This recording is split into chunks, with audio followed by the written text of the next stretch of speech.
C'était une élection test, mesurer l'état des forces en présence au Maroc. Et pour ces élections locales, le PJD, le parti islamiste du Premier ministre, marque des points. Il arrive en tête des régionales et troisième des communales. On en parle avec vous, Anna Ravix, vous êtes notre correspondante au Maroc. Anna, ces résultats du PJD sont de bon augure à un an des législatives. Mais ce parti présenté comme islamiste, est-ce que c'est un parti qui inquiète vraiment au Maroc? Est-ce que ça inquiète vraiment le palais? Alors le palais, non pas vraiment, parce qu'il n'inquiète pas au niveau institutionnel. Le PJD, on en parle souvent comme un parti d'islamistes institutionnels ou alors même d'islamistes de palais. Il faut dire que leurs leaders sont des leaders pragmatiques. Ils ont compris que la clé de leur succès résidait il fallait absolument éviter toute confrontation avec la monarchie. Alors un exemple concret de cette attitude, c'était en mars dernier à Sharm el-Sheikh, au sommet arabe.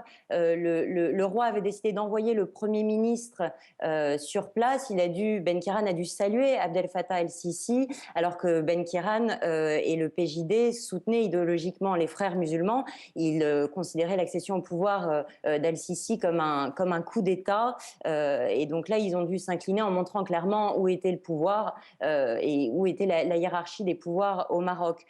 Du côté religieux, c'est sûr que le PJD a mené une campagne très religieuse. Par exemple, les voitures des militants, il y avait des haut-parleurs pendant la campagne électorale qui diffusaient plutôt des lectures du Coran que leur propre programme.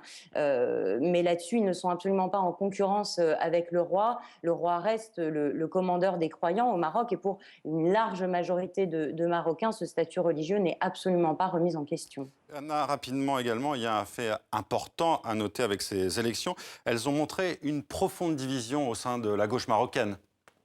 Ben, il y a la gauche marocaine qui joue le jeu électoral et la gauche marocaine qui refuse de faire partie des institutions, mais c'est un peu la même chose pour les partis islamistes. C'est un héritage direct du mouvement du 20 février, le printemps arabe marocain. Certains avaient accepté à la suite de la nouvelle constitution de jouer le jeu des institutions, d'autres non. Alors des partis de gauche qui ont refusé de jouer ce jeu-là aux élections, il y a la Voix démocratique, un parti d'anciens militants du 20 février qui a appelé au boycott des élections. Mais de l'autre côté, il y a aussi la Fédération démocratique de gauche, par exemple, qui est un parti qui, lui, veut de l'intérieur changer les institutions, lutter contre la corruption, implémenter la démocratie. Le problème de ce parti, c'est qu'il milite aussi pour des valeurs de séparation des pouvoirs très nettes et aussi une certaine notion de laïcité. Et ça ne leur garantit pas une très grande assise populaire dans un pays fondamentalement musulman et profondément conservateur.